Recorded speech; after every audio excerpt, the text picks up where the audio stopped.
Showing another platform for us, please don't. We're also working on the ability to have kind of more advanced filters where, for example, it can show you projects suggested that match with your skills, your interests, and your locations. And so these are the kind of global directories. And then you have your personal home, which is, okay, I found an event and I want to save it. I found a resource or a project and I want to add some notes. Then you have a place to basically organize this information where you can find it when you need it.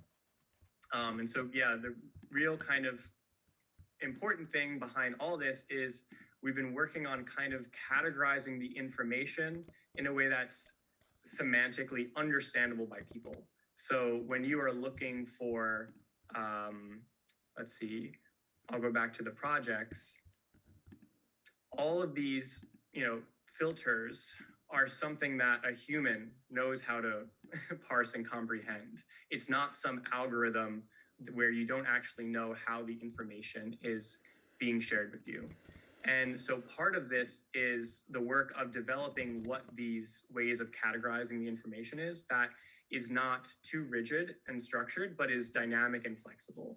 And so one of the kind of calls to action for anyone who wants to get involved is we're having an event on Wednesday that you can RSVP to through the Trove event page.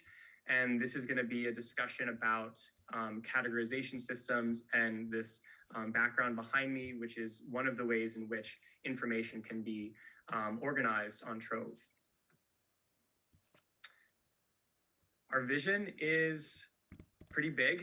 It's to help catalyze transformation to a more regenerative and equitable future, and doing that by connecting people to what matters most. And how I would define that is what matters at the intersection of our personal goals, like what things we really want to do and what we want to be able to impact, and also the collective goals of society. What is needed of us in order to create the world that works for 100% of all life? With that, I posted this in the chat, but you can also sign up on catalyst.network for our beta. I put my link to contact me, and I would love to see you guys at some future events on Trove or on Wednesday. Thank you, everyone. And it was a pleasure working with the Design Science Studio partnership with this event. And yeah, I hope you guys enjoy the rest of the event. Wow, Vincent, thank you so much. I feel like this is such a needed aspect of placemaking in our digital environments. There's so much data and it can feel so abstracted from our like concrete and physical reality. And like what I felt through your presentation and through your amazing illustrations was this very grounded, like high touch understanding of data. I'm not a tech person, and so like I felt that struggle of like, oh, there's too many things here and I don't know what any of this means. So like really receiving your presentation was such a breath of fresh air, and I can feel so many new possibilities opening up because of this platform that you've built. So thank you so much for sharing it here and for letting us use it to organize this event. And I'm so excited to learn more about your work. Thank you. Thanks, Harris. Thanks, Roxy. Thank you, Vincent. Putting the magical machines to work, saving us time so we can weave the magic that we're here to weave. You do that with such grace and care and gentleness and passion and pleasantness. It's a gift. It's a gift to us all. Thank you, Vincent. Only the beginning. What a magical. It's not the beginning. It's definitely not the beginning. All right, friends. We have up next. I have to make sure you're back. Dan, are you back? Hello. Can you see me? I am looking for you on the screen. The Bali Wi-Fi is a little bit up and down, so I don't know if you guys can hear me okay. I can hear you. Oh, I see you now. I see you. You just weren't in order for some reason. Great. Hi, y'all. This is Dan. This is our keynote. You guys. So good. Such an amazing event. Thanks so much for inviting me. I've been really fascinated by the it's pretty early here, so I only got to see the last 3 or 4 sessions. But yeah, it's such an amazing thing that you guys are doing. It's incredible. It's so good to meet you all. Thank you for inviting me. Absolutely. I hope that you share a little bit about your background, which is not why, but one of the reasons when you had written to us originally, I was like, what? I will do a tiny spoiler alert that Daniel's last project that he was on for 7 years, Potato Head Bali, is something that I have really looked up to and admired so much as the creative director, right? They have almost completely circular, like closed loop system. I think you said it was like 97%, but the upcycling that you all did there and created so much like gigantic, beautiful art I've watched for so many years, and this new endeavor that you're on now is magnificent. So thank you so much. I can't wait for everyone to get to hear from you now all about Space Available and your mission to build a circular future and weave with designers and artists and scientists and environmentalists, kind of connecting these dots between nature, design, and culture. It's so great to find you on the path. Thank you for coming and sharing your wisdom as a keynote and as a collaborator and a community member. And we're so grateful that you're here. Thank you very much. It's an honor. I'm really excited to share with you guys what I've been up to. Okay, so I'll share my screen.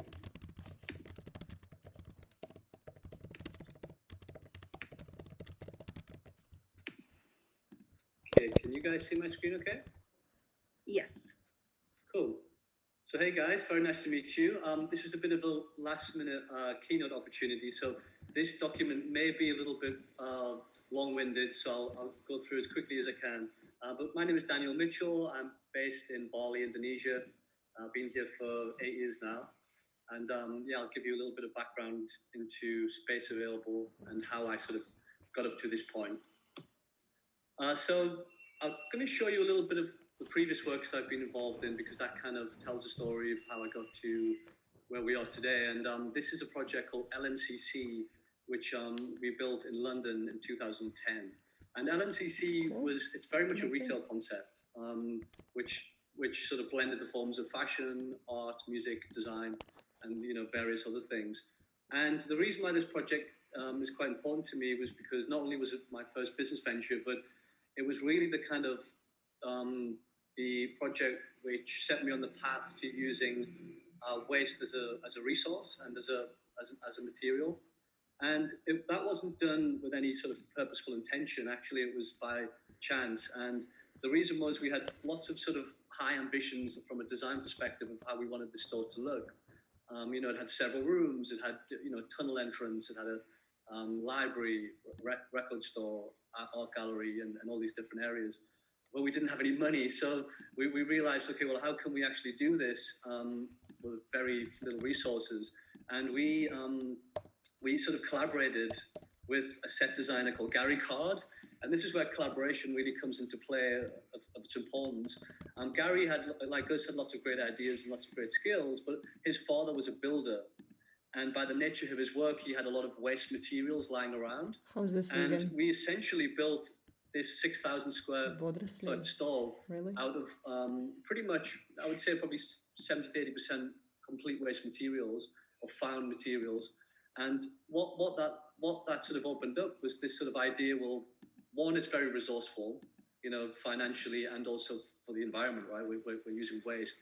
And secondly, it kind of really gave us a very unique aesthetic, which really kind of stood out from what anybody else was doing by the nature of what this raw material was giving us. And as you can see, there was different areas of the store. This is all kind of reclaimed wood. The other side, we kind of stripped back the building to its sort of core structure and kind of used these different blocks. And within the store, we brought a level of culture from not only the fashion, but music, art, design. We had a bar in there. And this was a sort of infinity space that we created. And what we realized was this sort of power of design really sort of like transcended and went all around the world. We were in the New York Times, we were in all these different, unexpectedly, we got into all these great places, and we started winning awards and everything else. And I got to the point, around 25 at this period, and I was feeling very deeply unfulfilled by what I was doing, even though we had this great store, very successful, and I thought I was living the dream.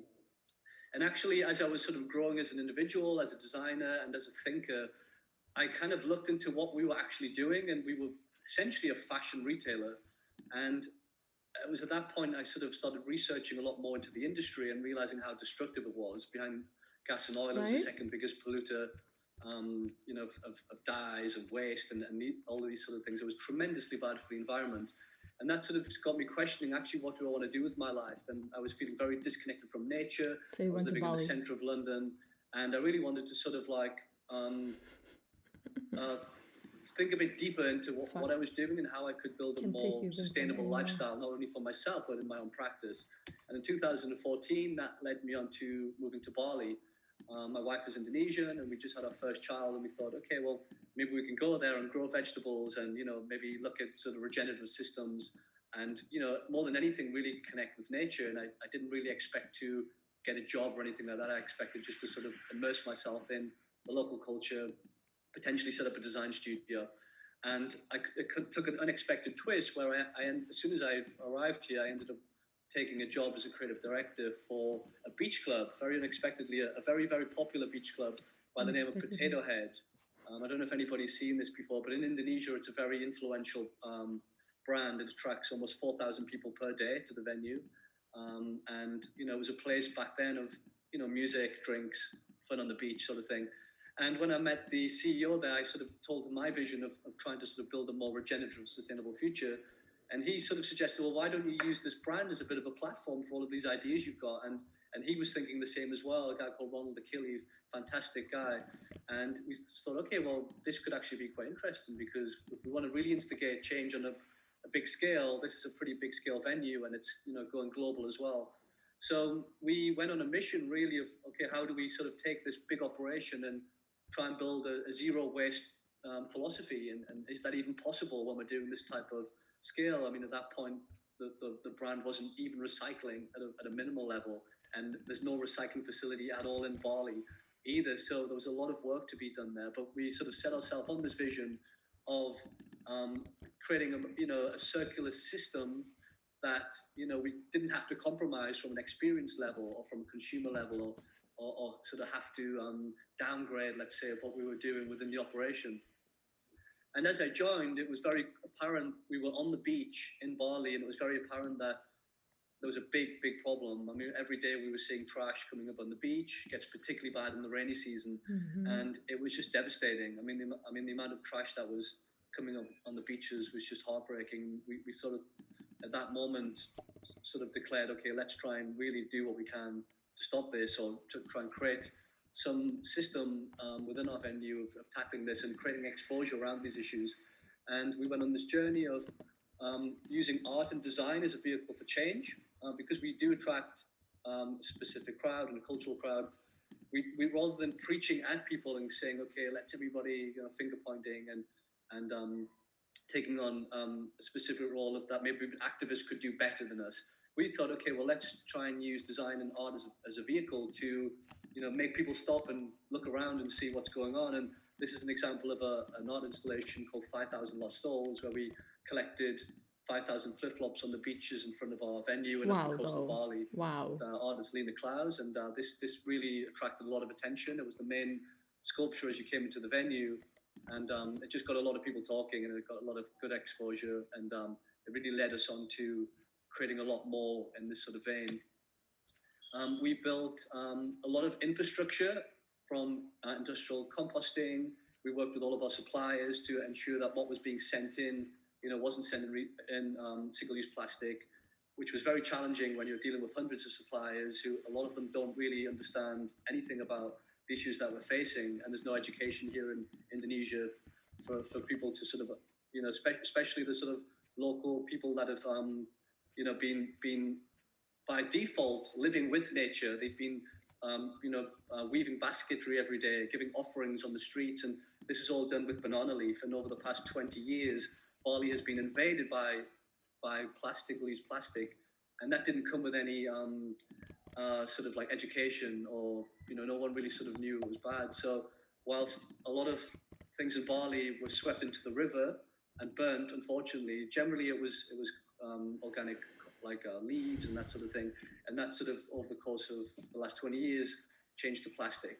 And so we set on this sort of role of trying to educate, starting with our own family, our own staff, who was 1,000 strong, and their families, and really tried, as I mentioned, try to build the system, but also try to showcase how we could use design and art as a sort of vehicle to really engage people. So this is a lab we built called Sustainism, where we send all of our waste. Some of it was getting composted, and some of it would go into this sort of lab system, and we would turn our waste from our restaurants, from our operation, into products which could then be used in the hotel as amenities, or given to guests as gifts and that sort of thing. So as you can see, there was a blend of recycled plastic, food waste, and experimenting with sort of various other waste forms as well. We would make chairs, we would make furniture for the restaurants, all from recycled plastic and waste. We were even sort of using our discarded coconuts, which, believe it or not, coconuts is it's very, very bad for the environment. And there's so many, millions of people drink coconuts in Bali, and they get landfilled, and the gases that come from coconuts are extremely bad for the environment. So we would do projects like this, where we would build a pop-up coconut bar from waste coconut. And again, it was really about the message behind what could be done with waste material. We would do a lot of events, so we would build stages from 19,000 recycled bottles. So these are sort of water bottles that were just destined for landfill. Some of them were collected from the rivers, and we would again, tell this story and this narrative through an event or through a concert, And we also explored this notion of working with natural materials. This is bamboo, and I don't know if you guys have much experience with bamboo, but it really is one of the most sustainable or regenerative materials that's out there for a number of reasons. The way it grows, the way it regenerates, it's good for the soil, and it's just incredibly powerful and strong material. And that led us on to doing events called Future Design Week, where we opened up the possibility of the sort of new material science and waste as a raw material, building hotels from that. And really putting a lot of emphasis on craftsmanship. So everything that we were building was by hand. So each brick was made in the local kilns here in Bali. We commissioned 4 million handmade bricks, which was all natural and built by the artisans of Bali. And really, not only putting emphasis on the sort of future of where design could go, but also really kind of shining a light on the sort of indigenous craft that still exists here, and kind of marrying the two sensibilities. Again, that's the lab and some of the exhibitions we were doing, turning children's playgrounds from recycled plastic as well. And sort of, as I said, taking this into interior. And then in 2020, the pandemic struck, and literally, the whole kind of commercial world of tourism in Bali stopped completely. And on every single street, which before was advertising beach clubs and hotels and commercial brands, there's billboards everywhere around Bali. I don't know if anybody's been here. And they all just sort of they were all just blank, and they all just said space available, because everybody thought, okay, we're in a pandemic, advertising was gone. And space available was a name that I'd been sort of like looking at for a while for a project. And I just thought for me, it became very fitting, because the pandemic had opened. I sort of saw the opportunity in this time of disruption, because generally in times of disruption, this is when sort of big ideas can grow, and when we sort of really need to rebuild from the ground up. And my vision, or my hope, was that we could learn from the past and sort of rebuild and reflect and rebuild for a better future. And I thought, okay, well, there's a space available here, which wasn't here before, which I feel could be a very powerful space for us all to, reconnect, reimagine, and redesign how the future could look, and really bring some of these ideas of, what Buckminster Fuller has been championing, of, more with less, and how could we make sort of the world work for all of humanity, and using design as a vehicle for change and pollution as a raw material. And we started asking the questions, well, okay, we're in a system of connection, right? We're all on social media, and this was touched on one of the talks above. We've never been more connected, yet at the same time, we're all deeply disconnected from ourselves and from nature. And that sort of gap seemed to be widening. So we thought, okay, well, how could we sort of really use this time to reconnect? Because we are all interconnected beings, and the one system that we're on in the spaceship Earth how could we sort of, really bring this notion back to the surface, and education and community, and ultimately making space for ourselves in order to make space for the environment around us. And how could we sort of reimagine how the future could look? This sort of vision of utopia, is that even possible? What sort of future do we really want for ourselves and the whole of humanity? And could we really design our way out of this mess and sort of look into bringing the circular economy forward into a more mainstream level and touching more people than just the sort of small design community that I was involved in? And sort of looking at, okay, well, if we can reimagine that, well, how do we sort of redesign that? Looking at nature's principles of circularity, and also on a society level, giving people the opportunity to be able to, be part of the system and really kind of design their lives around them.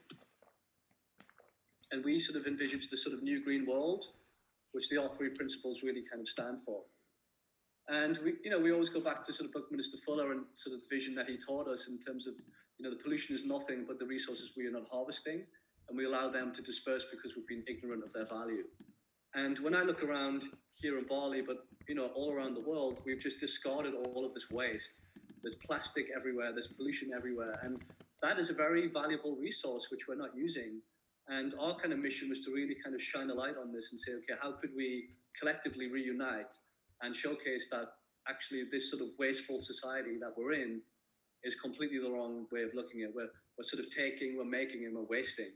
And we feel we want to sort of, build a more circular future and really use design as a vehicle for change, where we can, look at mainstream culture and really make some impacts.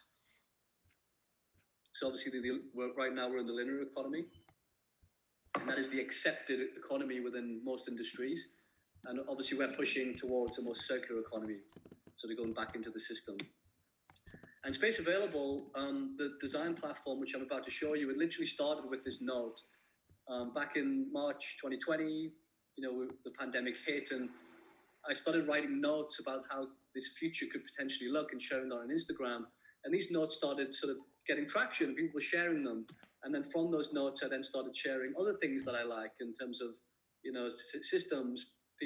Like surprisingly, none of my friends or people that I was working with had even heard of people like Buckminster Fuller, yet they were getting very interested into regenerative systems and living a more sustainable lifestyle. And this sort of whole counterculture movement that was going on in the 60s and 70s, and we started sort of rehashing a lot of this old content, and at the same and releasing that on social media, and then at the same time starting having these conversations, starting the podcast series, all around exploring this notion of creating a more regenerative future, talking to bamboo makers or scientists or food ecology sort of innovators, professional skateboarders or artists or philosophers, and all different types of people. And that conversation started leading on to, well, we really need to collaborate in order to, create objects from waste, which we feel could try and, shine a light on some of these issues. And so we started collaborating with people from really the cultural space, people who were involved in music or design, who had a lot of influence over mainstream culture. And so here you can see making chairs from waste, creating objects, water bottle holders, even t-shirts, garments from waste, with this vision of creating a more circular future. And really this sort of like, this notion of collaborating to make beautiful objects is fantastic. But ultimately for us, we want to use the power of collaboration in order to educate. So every time we create an object like the chair, or if we're hand weaving recycled plastic water bottles or making upcycled t-shirts, how can we sort of spread this idea to as many people as possible? So we do a series of workshops in order to try and really inspire people through collaboration, with an end result to try and educate people, to inspire a new system. And what we found was this notion of collaboration, it got us into lots of different interesting places. So this is one of our circular economy t-shirts, which was a collaboration with Alex Olson, who's a skateboarder. And this t-shirt essentially promotes the circular economy. And on the back, it has the philosophy of circular design. And this is an artist called Little Baby. He has about 20 million followers on Instagram. He got an award, and unexpectedly to us, he turned up in a Space Available t-shirt promoting the circular economy, and it became a bit of a talking point. And that, for us, just showcased the power of sort of thinking, within circular design, but using collaboration in order to change, to create the exposure that we need. And these are some of the works which we created, and unexpectedly it ended up really getting in a lot of different places all around the world. So this case study of using plastic as a raw material, furniture, objects, clothing. And this was a chair we did with Peggy Goo, who's a musician, and this just went all over the internet and it created a lot of great exposure. It's in several museums now in Amsterdam and Singapore, and it's also sold on different places around the world. And what we realized was, okay, great, we're making stuff out of trash, and we're creating tremendous exposure, but ultimately we're now shipping trash around the world, and that's not great either. So our next step is to look at bringing the system on the level of localization. So we're a global brand, but we want to try and set up these recycling centers in each territory around the world. So it's the UK, Europe, America, and local jobs, local people, local waste, local exposure, with a real kind of global community vision. And so far, since we launched in May last year, we've recycled over 1 million plastic bottles throughout all of our products, the architecture projects that we've been working on, and we partner with a Surabaya company called Robberies, who have endlessly been cleaning streets, rivers, and landfills around Java, and also Sungai Watch, which is a fantastic river cleaning organization here in Bali, who've literally been cleaning every river, or a lot of rivers within areas of Bali over the past year. I'll share you some of their links. It's fantastic work they're doing. And we come in from a design perspective where their hard work of collecting recycled plastic and waste to try and use design as the vehicle to tell that story. And also on the level of regenerative cultures, we said, okay, well, how can we use some of the profits that we're making to not only clean up the rivers, but sort of put it back into the natural system? And we're working with the Sumatran Orangutan Society, where we've planted over 10,000 trees since May last year, and that's a mission that we want to try and keep going on. So this is the Trash for Trees project, where we're literally collecting trash in order to plant trees. And this was a collaboration with Alex Olson that really, we generated some money towards this. And these sort of recycling and regenerative circular systems, we've been now telling that story in all different locations around the world, and very commercial department stores like Selfridges in London, for example. We told the story of what we're doing and worked with local recyclers from the precious plastic community in London. Good. In Bangkok, we did an exhibition as well, and we've been in the Singapore Design Center for the past 3 months as well, and got ourselves in all these different places that we just did not expect when we launched in May. And really what this shows us is the power of design as a vehicle for change and a powerful collaboration. And we really feel that this is only the beginning of where things are going. And I mean, we owe a lot of our teachings and philosophy to Buckminster Fuller, and we're just learning and we're just starting, and we're really privileged and really honored that we get to connect with communities like yourself to try and learn more, and we've become on this journey together. And that's about it from us. I hope that wasn't a little bit too long-winded. I tried to rush through as quickly as possible, but thank you very much for the opportunity to tell our story, and it's fantastic to hear yours as well. We really appreciate it. Thank you. Thank you, Dan. It's such an inspiration. These are the kinds of stories that I just want on billboards, on space available billboards all around the world. Thank you very much. Yeah.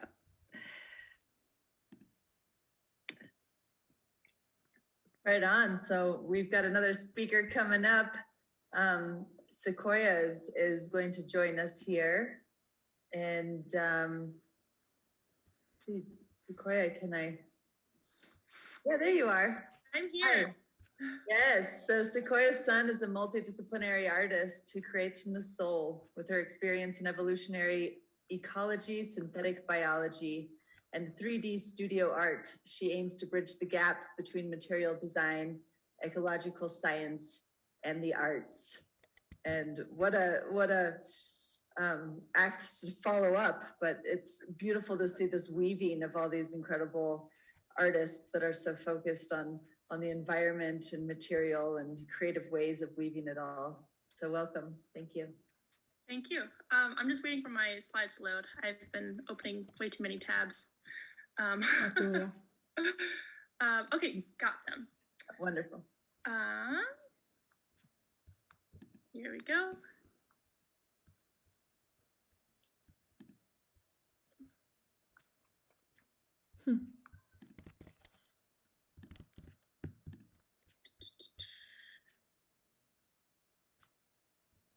Da-da-da.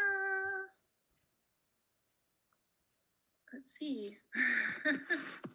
I am getting a new computer soon, so these problems won't be a problem soon.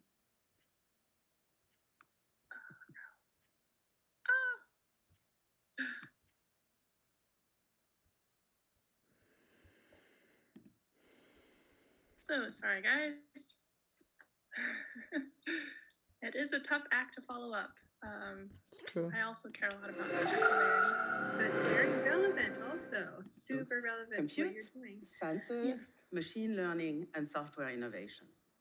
Yes. That Oh, sit dear. at the boundary of our real world testing or that are just too well, dangerous to test on real did streets. not That plan for is the this. truth. Millions of light years away for a long time. And if you need to, I Sequoia, truly, just drop the truly link in the believe chat. that and I can the screen share next for you. generation Okay. of scientists and technologists in, yes, Silicon Valley, but in Paris, in Senegal, West Africa, Good question. I'm here. Okay, so imagine a world where you can charge your electronics from the air. I know that might seem a little incredible, but I believe it is possible. And today I'm going to be talking about electric skin, and it's a self-charging skin for electronics. And we are hoping, my team and I are hoping to inspire positive change for the environment and people. And my name is Sequoia Fisher. So this is my team that I've been working on this project with. And we are a very multidisciplinary team from Egypt, Venezuela, the US, and France. And we all have a lot of skills. So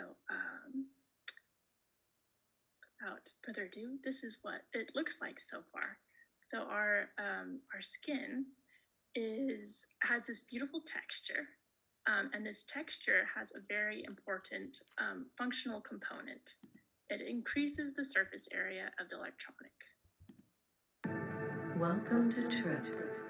And on the left is an image from a paper published in Nature by scientists at Fitness UMass. with your And inner it's their self. discovery of protein nanowires being able to charge or to generate power from the air.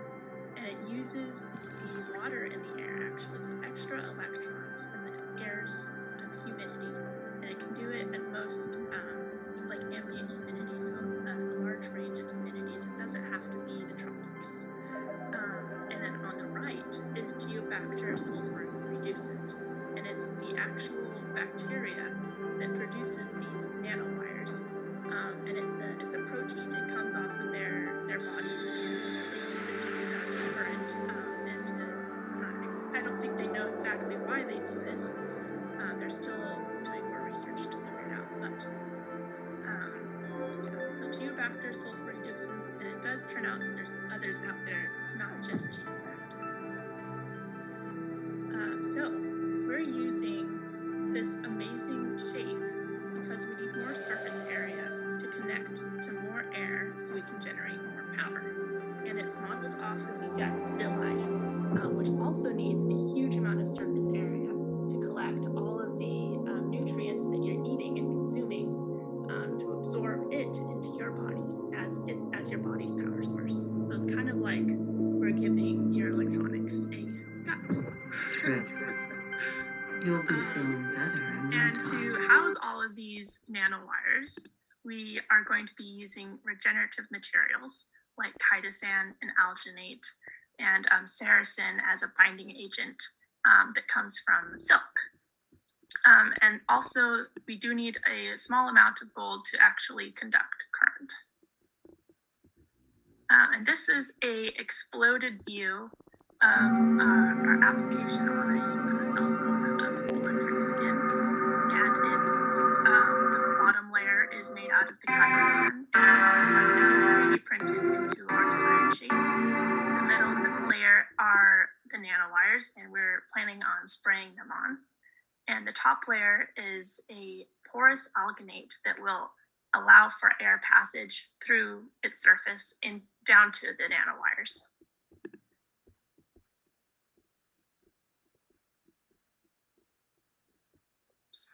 A little too far.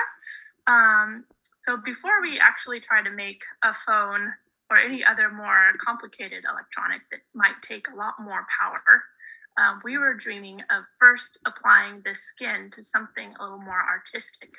And so we were thinking about making a light that has a large surface area and it doesn't take too much power to actually charge LEDs. And this would also add some really cool materiality to your home. And this is our rendering. So step back, relax, and imagine having one of these amazing lights on your wall that you could actually physically touch. And it would be a very different texture than what you're used to. Maybe a little more squishy, maybe a little more pliable. And this texture is what is powering your electronic. And yeah. And we're looking for some funding. And please follow us at Biotechnium. And we could use some help from any physicists or electrical engineers to help make some of the electrical schematics. So yeah, please reach out to me if you have any questions at sequoiafisher@gmail.com. And I'll go back to this slide. Just so if people have any questions, I don't know how much more time I have, but I can also go wherever you to breakout room or I don't know. That's me. Wow, that's fascinating. I look forward to being able to interact with this someday. Yes, it's still a little speculative, but I'm trying to connect with the labs who actually have these protein nanowires, so I can actually make a real prototype. Fascinating. Amazing. Well, thank you so much. Thank you. I might know who to connect you to, actually. Awesome. Yeah, I used to, in a past life, I was an astrophysicist, and I ended up going back and doing an artist residency. It was like astrophysics, biophysics, and nanophysics, and I did a bunch of work with a team that was studying protein nanowires. Ta-da! Oh my god. Yeah, so I'd love to connect. You're my hookup. I need to find a good lab to work in as well. If you have It's in any. Tennessee, though, that one. So, but they would know, other people. It's a network of scholars. Scholars find scholars in the world, and they stay close somehow. So, yay! Amazing. Look at what we have available to us in the natural world. I know. Who would have thought? Who would have thought? Oh, Okay. thank you, Sequoia.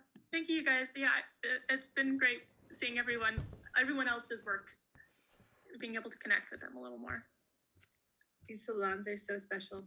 I'm so grateful for all of the effort and care and time and support and mutual support and just like spiritual upliftment that this space has created and continues to create and has created in the past. Thanks for being a part of it and for preparing everyone. I know it takes a lot of preparing spiritually, time, all the things. So it's really beautiful to come together in this way, and so grateful to have this community in the Design Science Studio, the Vision Train, and all of our partners and collaborators and friends.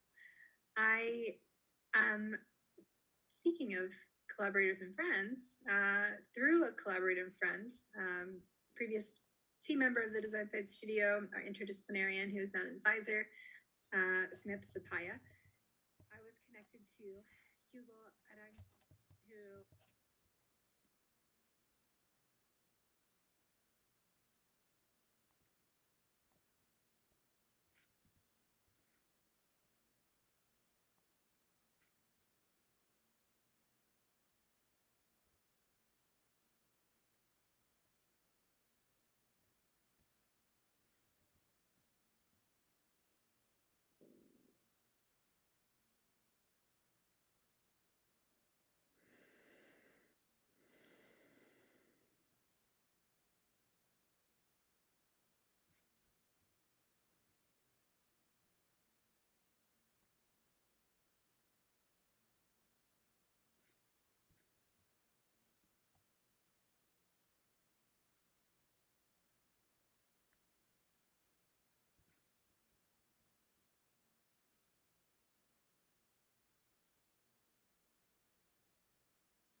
Good.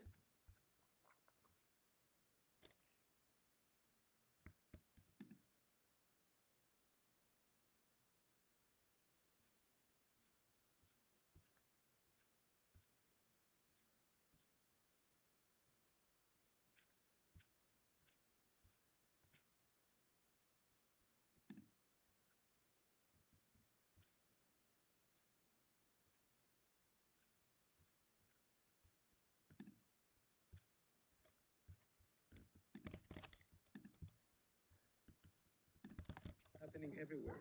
And this is a big message that I want to transmit. Let's do it. Let's regenerate.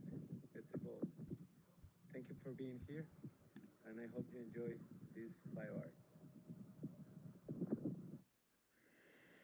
So, what is bioart? Think about Da Vinci, Picasso, Kandinsky, Miro, Humboldt, Haeckel, but also Buddha, Jesus, Allah, Santa Claus, St. Nicholas. It's all bioart. They were all talking about different things related to nature, the spirituality, the science, the wisdom, the life, nature, respect, generosity. All together is what it means to be bioart. For the moment, we are in this mutually assured imbecility where Russians, Americans, and others are having nuclear weapons, and it becomes the greatest potential for ending us as a species. And this is very, very dangerous. It is called a revolution, an industrial revolution, an agricultural revolution. But is it how revolution triumphs? I don't know. So I like to think more like we are toroids, we are bacteria. We are also an evolution. We are flux, we are cells, we are energy, we are matter, we are consciousness, we are reality, we are collaboration, we are electromagnetic fields, we are global healers, and we are all nature. And this is why I like to present this part. What if we can really act as a species, but as a species for a thriving ecosystem? If we think about us as an alive, one species, the same planet, with unique points of view, but multiple, with a collective advantage, we are heading an unknown transformation. And this is very important. It is unknown. We don't know what the future looks like, so we need to unlearn if we want to create regeneration. We need a purpose. We need to exchange. We need transformation. As a human, we have creativity. We're evolution. We're thriving with ecosystems, nature, soul, brain, all together. We cannot just divide ourselves. It is really about seeing us as a whole, as one regenerative path, as one regenerative pathway, co-evolutionary process, an interdependent one, an interdependent transformation. We cannot work on our own. We cannot be just ourselves. We need to understand it is about interdependency. And interdependence is about reciprocity, respect, integrity, love, expansion. How beautiful. So please, stop pollution, stop nuclear weapons. We need to evolve. Stop and evolve if we want to see humanity rising. What about thinking about an evolutionary economy in which one there is abundance? We can see the market as an ecosystem, energy exchanges, interdependence, and positive industries. Nice. What about wealth transfer in a different way? What about wealth transformation? Where life is the capital and nothing else than life.